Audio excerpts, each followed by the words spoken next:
Yan itong Maytines 2008. Ang Maytines ay isang tradisyon ng mga taga-Kawit na ginaganap taon-taon. Ang Pasko ay pag-asa at masaganang kinabukasan. Maligayang Pasko at manigong bagong taon sa inyong lahat.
Si Eva at Adan, inilalarawan sa unang karosa ang tungkol sa pagtukso ng ahas sa ating mga magulang na si Eva at Adan na naging sanhi ng pagpasok ng kasamaan sa sanlibutan. Ang kasalanang ito ay orihinal na minana ng buong sangkatauhan na ngayon nangangailangan ng kaligtasan. Ang storya ni Eva at Adan ay inyong mababasa sa banal na kasulatan sa Aklat ng Genesis, Kabanata 3, Talata 1 hanggang 13. Mula sa karosang ito, ang tao'y mahalagang pag-asa, buhay ng Diyos ang nasa kanya. Ang unang karosa ay mula sa Barangay Magdalo at Putol sa pamamahala ni Barangay Captain Jerry Macapagal at Brother Boy Franco.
Lalaki na siyang tutubo sa sanlibutan mula sa kasalanan kung papaano ito ay dahil sa babae na si Eva ay nagkasala kaya pumasok ang kasalanan sa mundo. Gayon din naman sa pamamagitan ng isang babae na si Birheng Maria ay darating ang kaligtasan ng mundo. Ang buong istorya po ng La Purísima Concepcion ay inyong mababasa sa banal na kasulatan ng Aklat ng Genesis, Kabanata 3, Talata 14 hanggang 15. Mula naman sa karosang ito, ang pangakong kaligtasan kay Maria na tagpuan. Mula naman sa Barangay Tabon 2, ang karosa ng La Purísima Concepcion, pinamamahalaan ni Barangay Captain Netoy Angosta at Sister Elvira Octavo.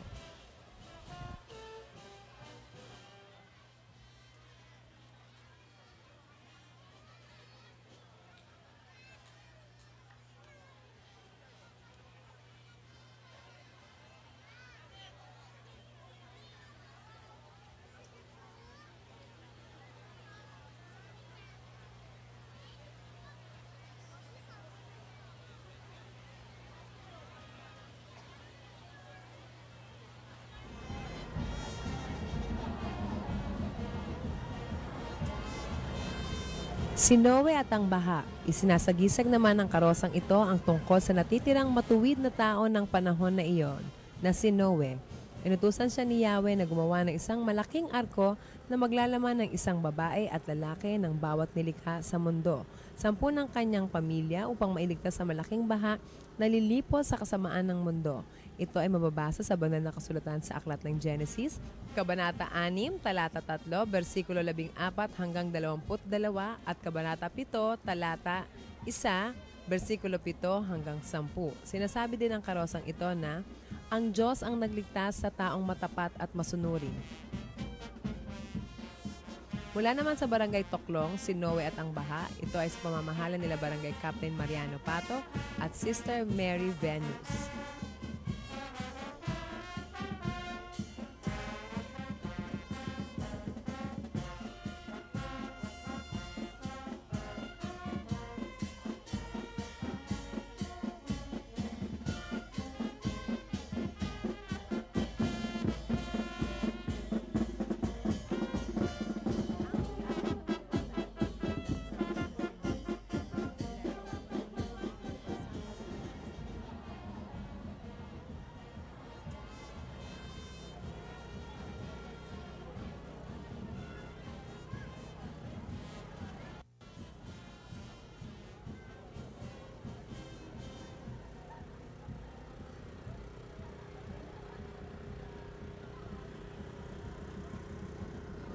Ang ikaapat na karosa ay ang pagliligtas sa sanggol na si Moises.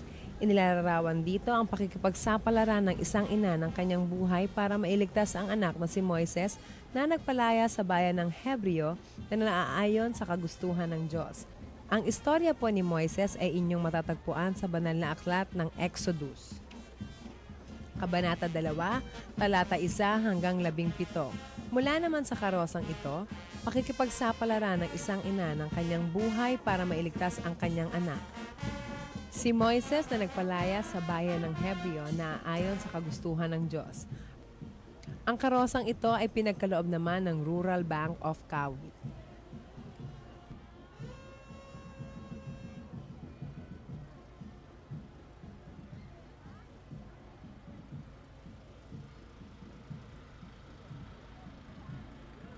Haring David, inilalarawan sa karosang ito ang hinirang ng Diyos na si David na hindi iba ang lipi na pinagmulan ng dakilang manunubos.